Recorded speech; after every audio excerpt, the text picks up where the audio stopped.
Imagine filing your income tax accurately, paying on time, and receiving a prestigious platinum certificate from the government to thank you for your contribution. Then, moments later, they slam you with audits. This is the operational reality for many compliant citizens in India. By diligently paying high taxes, you place yourself directly on the grid. You prove you have money, and in doing so, you invite intense scrutiny, delayed refunds, and endless rounds of unnecessary questioning from tax officials. Meanwhile, individuals who entirely hide their income remain practically invisible. Tax officers operating in any major city know exactly who is generating vast, undeclared wealth. Yet those individuals use their political connections and resources to ensure they are entirely ignored by the system. Why does the state target the exact people funding its roads, schools, and hospitals, while letting known tax evaders walk away entirely untouched? Multinational corporations face this same institutional gridlock, a phenomenon known as the India risk premium.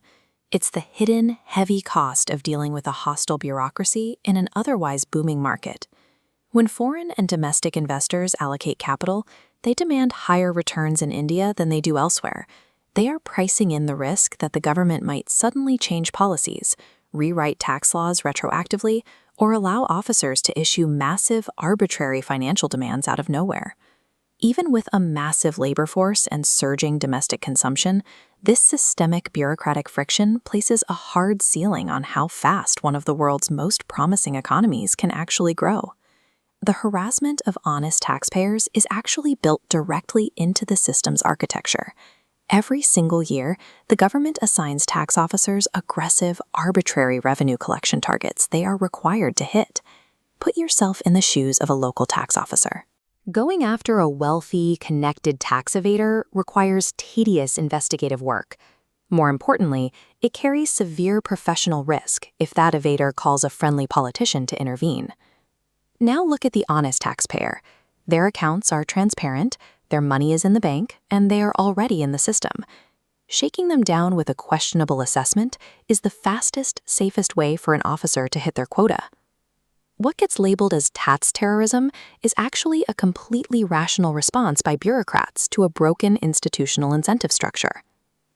The tactics used to extract this money can be incredibly blunt.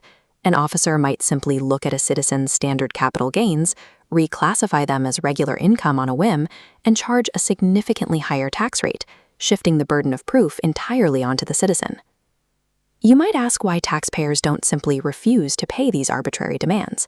The answer is leverage. Buried in the income tax code are 9 specific sections that carry the threat of criminal liability and jail time. Top government officials know these criminal provisions are rarely enforced in court, yet they actively refuse to repeal them. They openly admit that without the looming threat of prison hanging over citizens, their officers would lose the leverage needed to force settlements and collect money. By relying on the raw fear of incarceration, rather than clearly defined laws, a modern democratic tax department begins operating like a feudal system, extracting tribute through intimidation. When you unleash an army of quota-driven officials on the public, the macroeconomic fallout is severe. It creates a catastrophic backlog of legal disputes that freezes billions of dollars in capital. This chart shows the scale of the crisis. The first bar represents India's baseline reality. The country's total annual tax collection sits at roughly 25 to 26 lakh crores. But right next to it, we see the damage. There is currently a staggering 38 lakh crores locked up entirely in tax disputes. The amount of contested, disputed capital heavily dwarfs the money the government actually manages to collect, and the problem is accelerating rapidly. Roughly 80% of these financial disputes were manufactured by tax officers in just the last 5 years. The state has effectively generated more theoretical money through arbitrary, combative legal demands than it successfully collects in the real economy. This avalanche of manufactured tax disputes has to go somewhere, and it ends up clogging an already fragile, severely understaffed Indian justice system. The government itself becomes the biggest litigant in its own courts. Because of a massive shortage of judges, a standard commercial or tax dispute can easily drag on for 5 to 10 years. You file an appeal against an unfair tax demand, and you enter a decade-long holding pattern. When the state wastes its resources and judicial capacity fighting its own citizens over manufactured quotas, the entire legal apparatus breaks down. And when the courts freeze, the poorest citizens, who lack the funds for elite legal representation, are the ones who suffer the most. To understand why the bureaucracy behaves this way, look at how it was built. In the early decades of independence, socialist economic controls dominated. The bureaucracy was explicitly designed to manage extreme national poverty, ration scarce resources, and tightly control private enterprise. Today, that same bureaucratic machinery is attempting to regulate a sudden explosion of prosperity, but they are largely unequipped to handle wealth.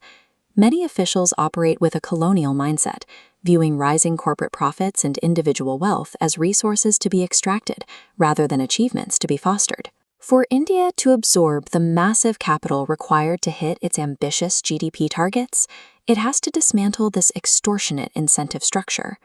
Bureaucratic goals must align with economic growth, rewarding investment instead of penalizing it.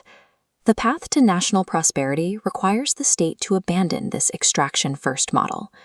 Growth depends on moving from a bureaucracy that treats citizens as subjects to one that protects honest taxpayers as the country's vital engine.